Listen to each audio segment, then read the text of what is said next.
말씀은 로마서 1장 24절에서 32절까지 말씀입니다. 로마서 1장 24절에서 32절까지 말씀. 자, 우리 한 목소리로 우리 같이 한번 읽어보겠습니다. 그러므로 하나님께서 그들의 마음의 정욕대로 더러움에 내버려 두사 그들의 몸을 서로 욕되게 하셨으니 이는 그들이 하나님의 진리를 거짓 것으로 바꾸어 피조물을 조물주보다 더 경배하고 섬김이라. 주는 곧 영원히 찬송할 이시로다. 아멘. 이 때문에 하나님께서 그들을 부끄러운 욕심에 내버려 두셨으니 곧 그들의 여자들도 순리대로 쓸 것을 바꾸어 영리로 쓰며 그와 같이 남자들도 순리대로 여자 쓰기를 버리고 서로 향하여 음욕이 불릴 듯하며 남자가 남자와 더불어 부끄러운 일을 행하여 그들의 그릇 때문에 상당한 봉을 그들 자신이 받았느니라. 또한 그들이 마음에 하나님 두기를 싫어하며 하나님께서 그들을 그 상실한 마음대로 내버려 두사 합당하지 못한 일을 하게 하셨으니 곧 모든 불의, 추악, 탐욕, 악의가 가득한 자여 시기, 살인, 분쟁, 사기, 악독이 가득한 자여 수군수군하는 자여 비방하는 자여 하나님께서 미워하시는 자여 능욕하는 자여 교만한 자여 자랑하는 자여 악을 도모하는 자여 부모를 거역하는 자여 우매한 자여 배약하는 자여 무정한 자여 무자비한 자라. 그들이 이 같은 일을 행하는 자는 사형에 해당하고 하나님께서 정하심을 알고도 자기들만 행할 뿐 아니라 또한 그런 일을 행하는 자를 옳다 하느니라. 아멘. 다시 로마서로 돌아오게 되었습니다. 잘 기억이 안 나시죠? 잘 기억이 안 나시겠지만 우리는 지난 시간, 이 앞전 시간에 하나님의 영광을 썩어질 우상으로 바꾼 인간의 어리석음, 악함에 대해서 배웠습니다. 인간의 그 철저한 그 죄된 모습, 그 죄성에 대해서 나누었죠. 우리 말씀을 통해서 한번 확인해 보도록 하겠습니다. 자, 로마서 1장 21절, 23절 말씀. 자, 띄워졌지요? 우리 같이 한번 읽어보겠습니다. 하나님을 알되 하나님을 영화롭게도 아니하며 감사하지도 아니하고 오히려 그 생각이 허망해지며 미련한 마음이 어두워졌나니 스스로 지혜 있다나 어리석게 되어 썩어지지 아니하는 하나님의 영광을 썩어질 사람과 새와 짐승과 기어다니는 동물 모양의 우상으로 바꾸었느니라. 그러니까 하나님의 존재를 알긴 알아요. 그런데 영화롭게 아니하고 감사하지도 않는다는 거죠. 오히려 마음이 허망해졌어요. 미련해졌어요. 어리석게 되었죠. 그래서 썩어지는 그 피조물을 하나님 대신에 섬기는 그 어리석음과 악함에 빠져 있는 것이 인간이라고 말하고 있는 거죠. 자, 그러면은 하나님께서 창조하셨는데 타락하여서 거짓된 것으로 하나님의 영광을 바꾸는, 즉 썩어질 것을 우상 숭배하는 것으로서 하나님의 영광을 바꾸는 이 어리석은 인간들의 악함에 대해서 하나님께서 어떻게 반응하셨는가, 이게 중요해요. 인간은 매우 어리석습니다. 악합니다. 그럼 이 어리석고 악한 인간들에게 하나님께서 어떻게 반응하셨는가? 그것은 진노예요, 진노. 하나님은 진노로 반응하셨습니다. 우리가 자녀를 키우다 보면 알아요. 자녀들이 자꾸 거역하고 불순종하고 자기 멋대로 가려고 하고, 그때 우리가 나타나는 게 뭐죠? 분노예요, 진노예요, 진노. 근데 우리는 분노고 하나님은 진노입니다. 하나님께서 당연히 인간의 어리석음과 악함에 대해서 진노하신다는 거죠. 오늘 본문은 하나님의 진노가 어떻게 구체적으로 나타나는지를 우리에게 보여주고 있죠. 자, 24절 25절 말씀 한 번 더 읽겠습니다. 그러므로 하나님께서 그들을 마음의 정욕대로 더러움에 내버려 두사 그들의 몸을 서로 욕되게 하셨으니 이는 그들이 하나님의 진리를 거짓 것으로 바꾸어 피조물을 조물주보다 더 경배하고 섬김이라. 주는 곧 영원히 찬송할 이시로다. 아멘. 여러분, 하나님께서 진노하시는데 어떻게 진노하셨냐? 하나님께서 진노하시는 방법이 이것이에요. 죄를 범하자마자 갑자기 몽둥이를 들어서 때리는 게 아니라는 거예요. 우리는 이렇게 분노하죠. 애들이 말 안 들으면 어떡합니까? 갑자기 몽둥이가 가까워지고, 가까이 뭐가 가까워져? 아니, 파리채로 잡아서 파리채로 잡아야 돼. 아니면 빗자루로 잡든지 후려쳐야 돼요. 근데 그게 아니라는 거죠. 하나님은 우리와 달라요. 하나님은 어떻게 진노를 나타내셨는가? 내버려 두는 거예요. 그래? 너 자꾸 썩어질 것도 우상 숭배하고 그걸 좋다고 하고 하나님을 멀리하고 하나님을 욕되게 만들었어? 그럼 너 그렇게 한번 살아봐라는 거야. 내버려두는 거야. 하나님의 진노는 아이러니하게도 내버려두는 거야. 우리 부모들이요, 아이들 훈육하다가 정 안 되면 마지막에 어떤 말 합니까? 그럼 네 마음대로 해봐! 그러지 않습니까? 안 해보셨어요? 해보시기 바랍니다. 그럼 하나님 마음 알 수 있어요. 네 마음대로 해봐! 이게 하나님 마음이에요. 네가 옳다고 생각하는 바대로 네가 원하는 대로 한번 살아봐! 어떻게 되나 보자. 이게 하나님 마음이라니까. 사랑의 반대말이 뭐죠? 무관심이죠. 인간의 어리석음과 악함에 대한 하나님의 진노는 뭐냐면 내버려 두시며, 내버려 두시. 죄인을 그 마음의 정욕대로 그 하고 싶은 대로 내버려 두는 거예요. 그래서 뭐요? 더러워지게 만드는 거죠. 여러분, 정욕이 우리 삶을 덮기 시작하면 우리는 삶은 더러워지게 돼 있어요. 정욕대로 살면 인간이 반드시 더러워집니다. 더럽다고 내버려 두는 거예요. 그래서 인간이 어디까지 추해지고 어디까지 망가질 수 있는지를 스스로 경험하게 하셔. 이게 무서운 거죠. 브레이크가 깨진 거예요. 그들은 하나님의 진리를 거짓것으로 바꾸어 하나님보다 피조물을 경배했습니다. 하나님보다 피조물을 경배하고 섬기도록 그들의 더러움에 내버려 두신다는 거죠. 그리고 서로의 몸을 욕되게 한다는 것이죠. 이 부분을 좀 더 이해하기 쉽게 해서는 우리가 이렇게 생각할 수 있어요. 여러분, 고대 이방 우상 숭배는 이렇게 이루어졌습니다. 썩어질 우상이죠. 어떤 신화를 만들어 섬길 수도 있고, 동물을 할 수도 있고, 짐승을 섬길 수도 있어요. 그런데 그런 우상의 제사는 의식에 반드시 포함되어 있었던 게 뭐냐면 성적인 의식이 있어요. 성적인 의식이. 풍요, 다산을 기원하는 그 성적인 의식이 있었단 말이에요. 그게 바로 이거예요. 서로의 몸을 욕되게 하셨어요. 그러니까 우상 숭배하면서 뭐합니까? 음란한 의식을 동시에 하는 거죠. 그래서 풍요를 기원하는 것입니다. 우리가 영적으로 타락하게 되면 반드시 성적으로 타락하는 결과가 동반돼요.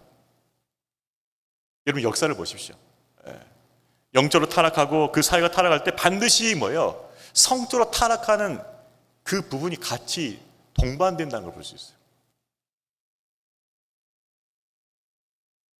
우상숭배는 그들이 음란함에서 더러워진 것을 그대로 내버려 두시는 것. 이게 하나님 진노라는 거죠.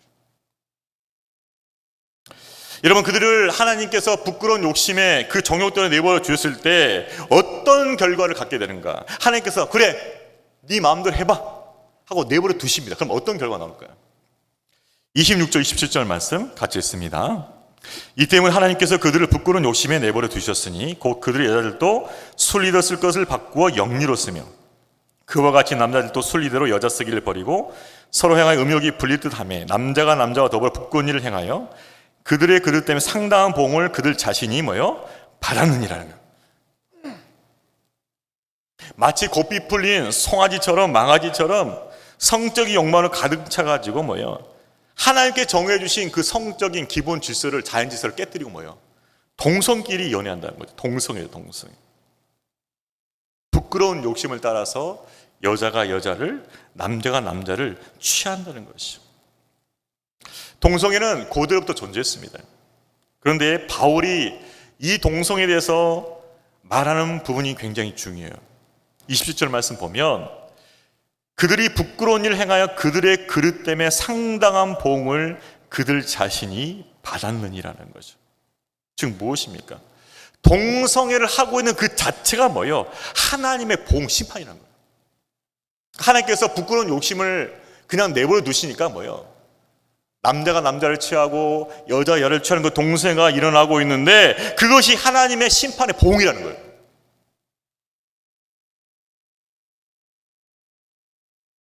하나님이 내버려 두신 결과라는 거죠. 요즘은 인권 차원에서 동성애를 옹호하는 주장이 많이 있습니다. 그러나 성경의 입장은 분명해요. 지금 동성애가 벌어지고 있고 동성애가 많아지고 있고 동성애가 확산되고 있는 이거 하나님께서 내버려 두신 그 진노하심의 결과라는 거, 이걸 분명히 이해해야 됩니다. 여러분, 인권이 아니에요. 성적인 어떤 취향이 아니에요. 하나님께서 내버려 두신 결과가 저렇게 된 거예요. 여러분 자신이 이 부분을 성경적으로 정확히 명확하게 정리할 뿐만 아니라 여러분 자녀들을 분명히 정확시키셔야 됩니다. 미국이나 서구에서 학교 다니는 애들이 있습니까? 여러분 정말 간절히 기도하셔야 돼요. 걔들이 알게 모르게 뭐예요? 이 동성애가 정당하다는 그 의식이 스며들게 교육하고 있어요. 스며들게. 필리핀도 얼마나 많아요.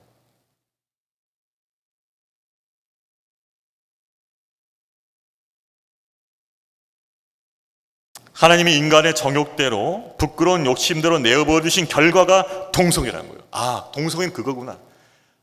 자기들의 그 정욕과 부끄러운 욕심대로 내버려 두니까 끝까지 간 그 막판의 결과가 동성애라는 것을 우리는 분명히 알고 있어야 된다는 거예요. 또 그렇게 가르쳐야 돼요, 여러분. 여러분이 만약 애매모호하다면 분명히 여러분 자녀들은 더 상태가 안 좋아질 것입니다. 저는 크리스천을 주장하는 사람들 중에서도 이 부분에서 모호한 입장을 가진 사람들을 많이 봤어요.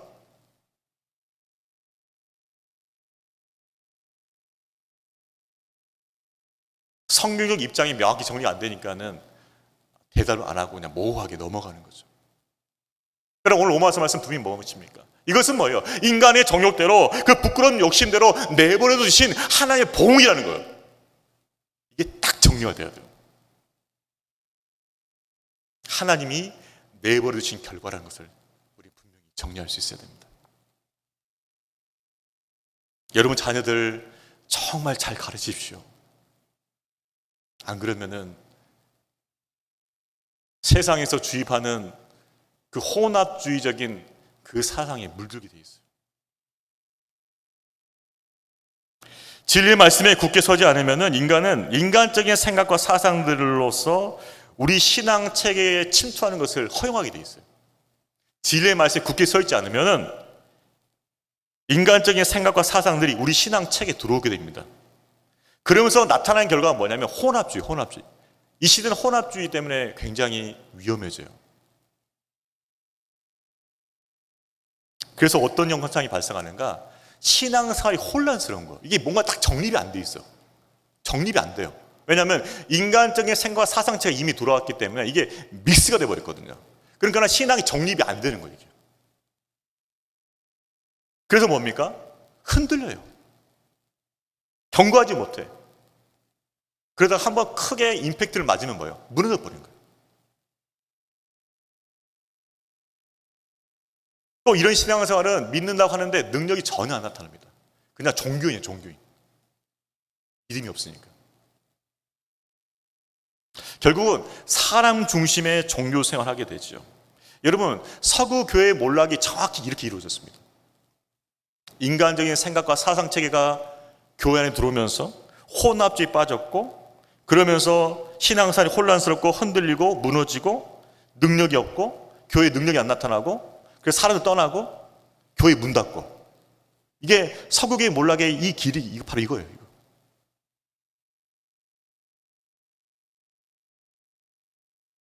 여러분, 우리 교회라고 그렇지 않다 보장 어디 있겠어요?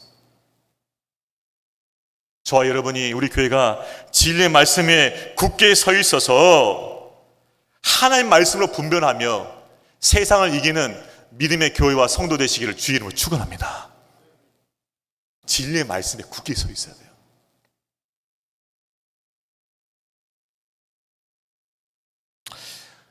하나님은 정욕과 부끄러운 마음, 부끄러운 욕심에 내버려 두실 뿐만 아니라 또한 하나님을 거부하는 마음을 또한 내버려 두시죠. 자, 우리 28절 말씀도 같이 읽겠습니다. 또한 그들이 마음에 하나님 두기를 싫어하며 하나님께서 그들을 그 상실한 마음대로 내버려 두사 합당하지 못한 일을 하게 하셨으니. 여러분, 창조주 하나님은요, 창조해 놓고 그냥 가만히 방치해 둔 분이 아니에요. 마치 시계를 딱 만들어 놓으면 시계가 알아서 돌아가잖아요. 내가 천지를 창조했으니까 너희들 알아서 살아라, 그렇게 하신 분이 아니라는 거예요. 창조하실 뿐만 아니라 뭐요? 주관하신 분이라는 거예요. 우리 하나님은 창조주이시자 주관자가 되신 분을 믿습니다. 우리 삶에 깊이 개입하시는 거예요. 그분의 섭리를 따라서. 특별히 하나님 형상으로 창조된 인간의 삶에 구체적으로 개입하셔서 하나님의 형상으로 살아가게 하시는 거죠. 자, 그런데 이 인간이 하나님의 이 계획에 반발하는 거예요. 타락한 인간은 하나님의 간섭과 개입을 싫어해요. 하나님을 두기 싫어해요. 그것이 상실한 마음이에요. 하나님을 상실한 마음이에요. 하나님을 거부하는 마음이에요. 그게 상실한 마음이에요. 하나님의 개입을 오히려 불행으로 생각해요. 그래서 뭐예요? 하나님을 떠나버리는 것이죠. 상실한 마음, 타락한 마음의 특징은 무엇인가? 하나님 두기를 싫어하는 거예요. 그래서 하나님께 나아가기 싫어요. 여전히 우리 교회에 등록이 되어 있는데 하나님께 나오지 않는 우리 성도 있지 않습니까? 뭐예요? 하나님을 그 마음에 두기 싫어하는 거예요. 지금 정확히 그 영적 실상 그겁니다. 그냥 팬데믹 때문에 안 나왔기 때문에 그것이 버릇돼서 아니에요. 그게 실상이 아니에요. 정확한 실상은 하나님 마음에 두기 싫어하는 거예요. 지금 그걸 봐야 돼요, 여러분. 그래서 기도해야 되는 거예요. 또한 하나님을 두기 싫어하는 사람은 하나님께 나아가기 싫어할 뿐만 아니라 하나님 말씀을 마음에 두기 싫어요. 그분의 말씀을 마음에 두기 싫어하는 거죠. 그것이 하나님을 마음에 두기 싫어하는 증거예요, 여러분. 왜 그럴까요? 하나님 말씀을 마음에 두면은 그 말씀이 내 양심을 찌르거든요. 그래서 뭐예요? 불편해져요. 불편해지는 거예요. 내 마음대로 살고 싶은데 그 욕망을 내려놔야 돼. 불편해져. 혼란스러워져. 갈등이 생겨. 그러니까 뭐예요? 말씀을 듣지 않으려고 하는 거죠. 여러분, 말씀을 듣지 않으려는 그 마음이 하나님을 내 마음에 두기 싫어하는 그 마음이에요, 여러분. 하나님 말씀을 듣지 않으려고 하고 하나님 말씀을 외면한다면 실상은 하나님을 자기 마음 안에 두기를 싫어한다는 것을 우리는 고백해야 돼요. 인정해야 돼요. 우리는 때때로 우리 자신의 영적 실상을 잘 몰라요. 교회에 나오고 있으니까, 봉사하고 있으니까 자기가 신앙생활 잘한 걸 착각한다는 거죠. 그런데 정말 우리 자신이 하나님 말씀을 사모하고 그 말씀을 내 마음에 두길 원하고 그 말씀을 기쁨으로 순종하는 그 믿음이 없다면 꽝일 수 있어요. 꽝. 그게 영적 실상이에요. 실상. 사실은 하나님 마음에 두기 싫어하는 그 마음이에요. 그 마음.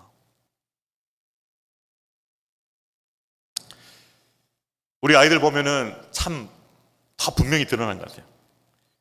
엄마가 이제 공부해라, 뭐 해라, 이제 잔소리를 딱 하려고 하면은 애들이 눈치를 알아요. 뭐 딱, 야, 엄마가 뭔가 시키려는구나. 그래서 딱 알고 뭐 합니까? 피해요. 엄마가 동선이 안 겹치려고 피해. 엄마가 오면은 싹 피해버려. 문 닫아버려. 왜? 잔소리할 게 뻔하거든. 눈치 보이거든. 아, 그게 우리 모습이에요, 지금. 왠지 느낌이 하나님 뭐 하라 할 것 같아. 말씀 덮어버려. 기도 안 해버려. 음성 들릴까봐. 깨달음 올까봐. 그런데 방문을 열고 얘야 너 이거 해야 돼. 그러면 어떡합니까? 귀를 딱 막습니다. 나 못 들었는데. 나 못 들었어. 더 완악하게 나가 믿게 되죠. 엄마가 너 오전에 이거 뭐 해야 된다 그러면은 아니야, 나는 오전에 계획이 있어. 나 이거 할 거야. 나 이거 할 거니까 엄마 나 간섭하지 마. 막 자기 계획 막 밀어붙이는 거예요. 엄마한테 강요해. 나 이거 할 거야. 분명히 해야 할 공부가 있고 해야 할 일이 있음에도 불구하고 나는 오늘 놀 거야. 나는 아무것도 안 할 거야. 아무것도 시키지 마. 그러면서 불구하고 엄마가 뭔가 얘기하면 아, 그건 아니야. 나랑 안 맞아.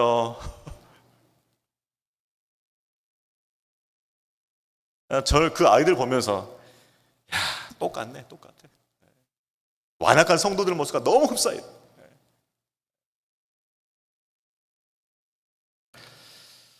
기독교인이었던 하덕규라는 가수가 있었죠. 그 가수가 불렀던 유명한 노래가 있어요. 가시나무, 가시나무. 여러분 아시는 분 아실 거예요, 가시나무. 제가 신수 목사가 아니기 때문에 노래는 부르지 않겠습니다. 그 정도의 가창력이 안 돼서 가사만 제가 읽어드릴게요.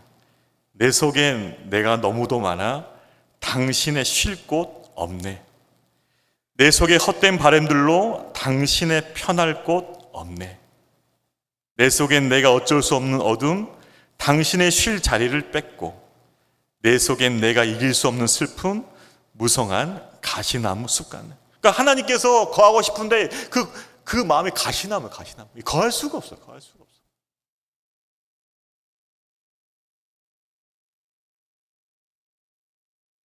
내 속에 내가 너무 많아서 하나님이 거할 곳이 없는 거예요. 하나님 두기 싫어하는 거죠. 그런데 하나님께서 뭐요? 이런 마음은 또한 뭐요? 내버려둔다는 거예요. 그래? 그럼 너 네 마음대로 해봐. 이거 굉장히 무서운 거예요, 여러분.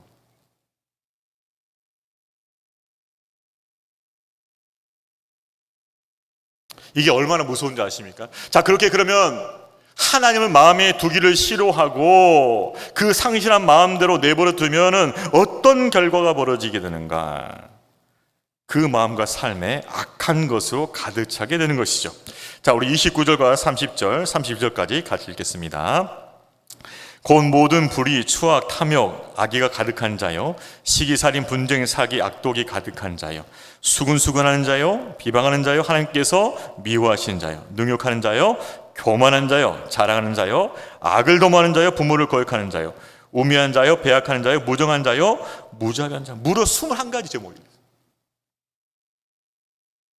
하나님을 마음에 두기 싫어하는 자들의 마음과 삶에서 맺은 열매가 뭐예요? 이런 것들이야. 이런 것들. 분쟁, 시기, 사기, 악독, 수군수군, 비방, 교만, 자랑, 악도모, 부모 거역, 약속 어기고, 정도 없고, 무자비하고, 모든 불의를 행하고, 추악하고, 탐욕하고. 이게 하나님 두기를 싫어하는 마음과 삶에 맺은 열매라는 거예요. 어떤 열매죠? 악한 열매죠.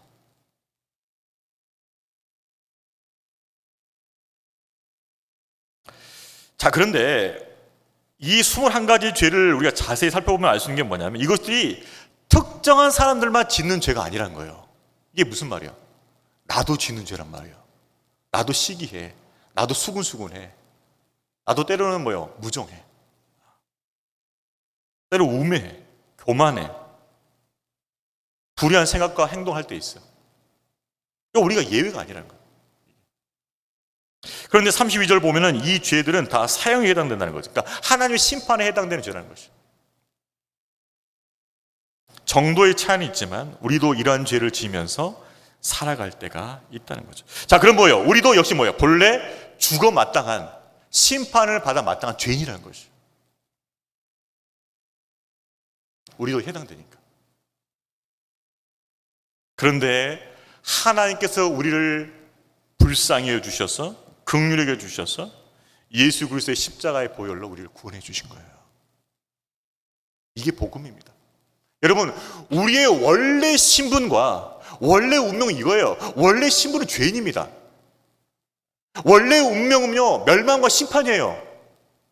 우리 이걸 까먹어요, 가끔. 여러분, 우리가 과거 죄인이었던 거 절대 잊으면 안 됩니다. 우리의 운명은 멸망과 심판이었어. 잊으면 절대 안 돼요. 근데 거기서 끄집어내 주신 거예요. 무엇을 통해서? 그리스도의 십자가를 통해서. 그리스도의 십자가 없었다면 저와 여러분 이 자리에 없습니다. 그리스도께 십자가에 달려 들어가지 않으셨다면, 그분이 그 십자가에서 우리 모든 죄를 다 용서해 주시지 않았다면 우리는 결코 구원을 받을 수가 없어요. 하나님 자녀 될 수 없습니다. 생명을 얻을 수 없습니다.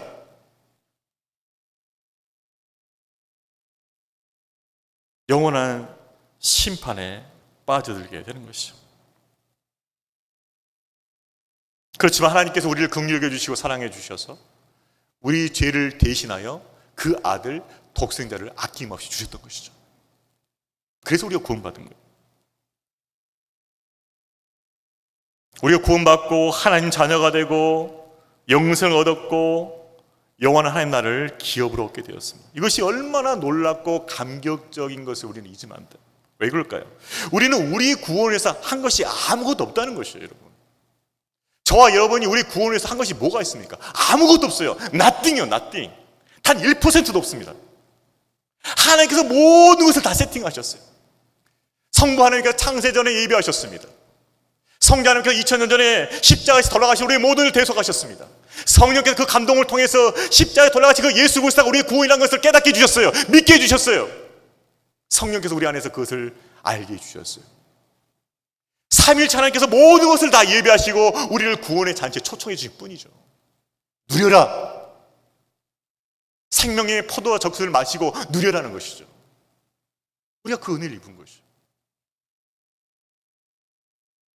그래서 우리는 이 땅에 호흡하는 동안 하나님께 늘 감사와 찬송을 드려도 부족한 것이에요. 나 같은 죄인 살리신 주 은혜 놀라워.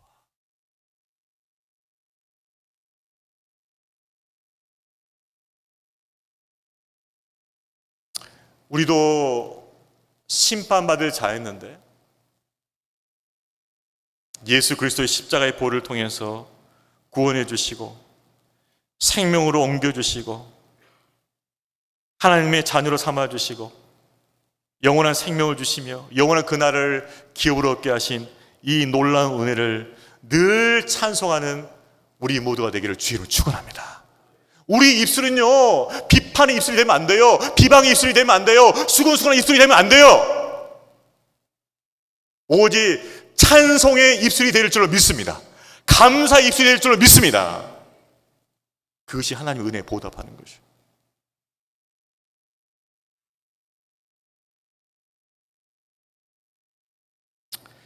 마지막으로 오늘 본문은 이러한 죄 가운데 거하는 인간들이 회개하고 돌이키지 않으면 최악의 상태에 치랄 것이라고 경고해요. 여러분, 죄는요 우리를 더 깊은 어둠으로 빠져들게 해요. 따라서 빨리 회개하고 돌이키지 않으면 더 깊은 상태, 최악의 상태로 빠지게 돼 있어요. 그것을 경고하죠. 자, 32절 말씀 마지막에 있습니다. 그들이 이 같은 일을 행하는 자는 사형에 해당된다고 하나님께서 정하심을 알고도 자기들만 행할 뿐만 아니라 또한 그를 행하는 자들을 옳다 하는 자. 여러분, 사람이 모르고 범하는 죄는 거의 없어요. 사실은 다 양심에 찔리면서도 그거 하는 거예요. 그냥 저는 그렇게 믿습니다. 여러분, 외도를 하는 사람들이 그걸 몰라서 외도해요? 그 분량 뻔히 알잖아요. 이거 해서 안 되는 거 알면서 하는 거란 말이에요. 하나님께 죄가 된다는 거 알고 있어요. 근데 뭐예요? 육체의 쾌락에 빠져가지고 그 분리의 관계를 끊지 못하는 거예요. 그냥 끝까지 끌고 가는 거예요. 끝까지 죄에 끌려가지고. 여러분, 아이들이 가끔 거짓말할 때 있죠. 아이들 거짓말하는 건 나쁜 짓이라는 거 알고 있습니다. 근데 계속해요. 왜 그럴까요? 재밌으니까. 막 했는데 속아 넘어가죠. 와, 다음에 어떻게 더 확실하게 속여볼까? 막 이런 생각한다니까. 애들이 악해가지고 어떻게 그럴싸하게 한번 속여볼까? 넘어가면 와, 재밌다.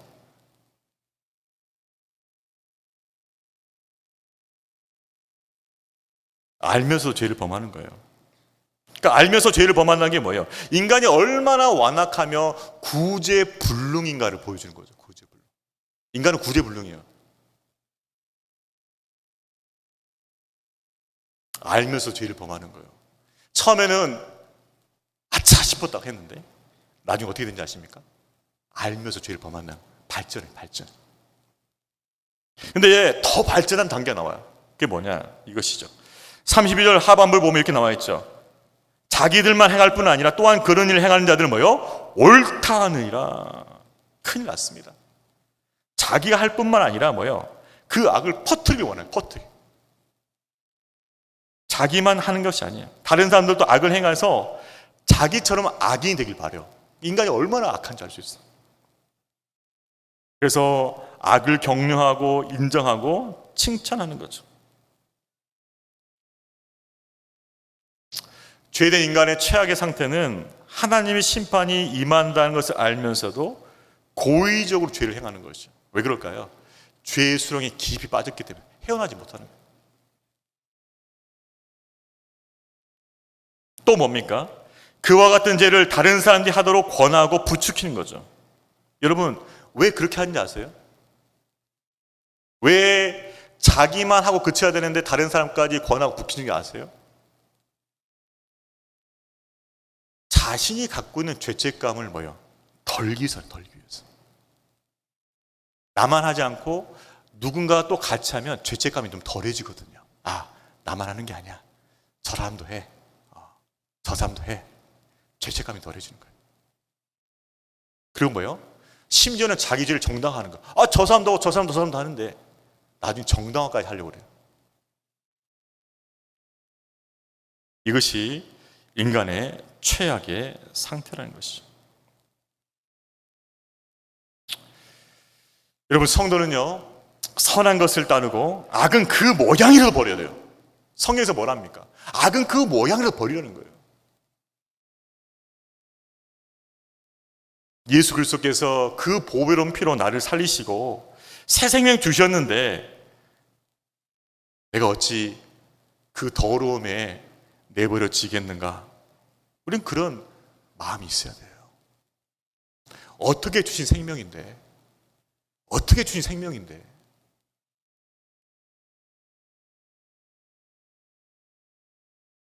예수 그리스도의 보배로운 피로 구원받았다는 감격 속에 살아가며 거룩한 삶으로 하나님께 영광 돌리시길 바랍니다.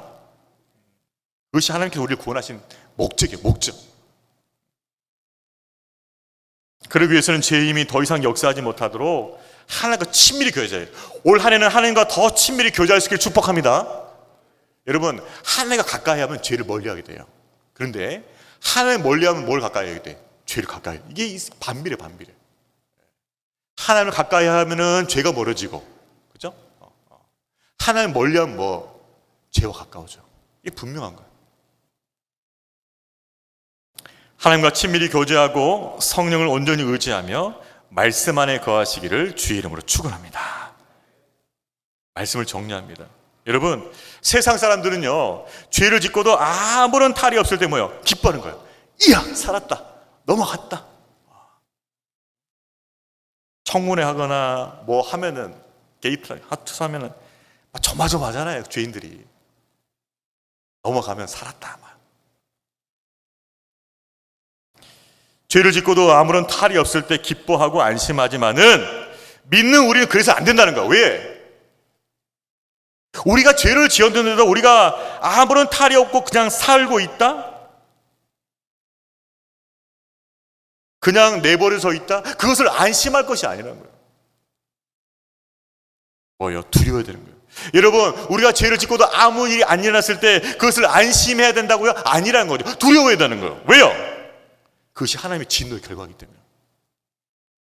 아무런 일이 안 일어나고 있다? 이미 하나님의 심판을 받고 있는 거예요. 지금 하나님의 진노하신 결과예요. 그럼 너 마음대로 계속 해봐라는 거예요. 지금.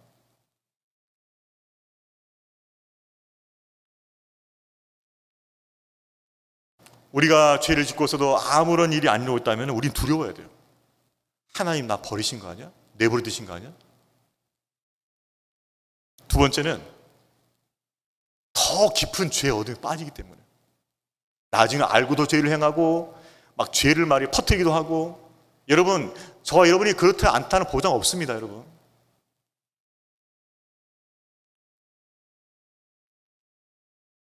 그냥 내버려 두시는 것이 하나님의 진노의 결과여 더 깊은 죄의 어둠에 빠지는 과정이 되기 때문에 그렇습니다. 하나님께서 은혜 주실 때 바로 깨닫고 회개하고 돌이켜서 다시 주님 안에 거하는 믿음의 성도 되시기를 주의 이름으로 축원합니다. 여러분, 하나님께서 오늘 말씀을 통해서 혹시 여러분 양심의 찔림을 주셨습니까? 주님의 음성이 들렸습니까? 주님의 감동이 있었습니까? 바로 돌이키셔야 돼요.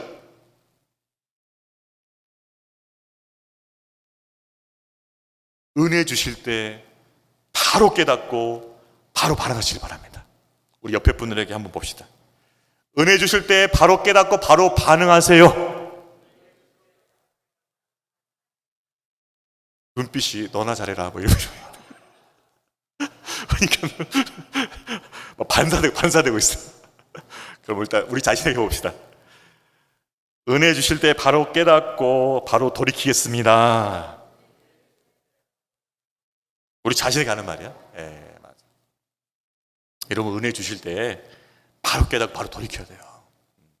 그게 믿음의 사람이에요. 믿으면서. 그래서 다시 주님 안에 거하면 하나님께 우리의 마음을 새롭게 하시고 우리의 삶을 새롭게 하시고 우리 가운데 새 일을 행하실 줄로 믿습니다. 그거예요. 그거. 바로 깨닫고 돌이키면, 그래서 다시 주님 안에 거하면 하나님께 우리 가운데 새 마음을 주셔. 새 마음. 그리고 우리 삶을 새롭게 하시고 우리 가운데 새 일을 행하실 줄로 믿습니다. 그 은혜가 우리 가운데 충만하기를 주의 이름으로 축복합니다.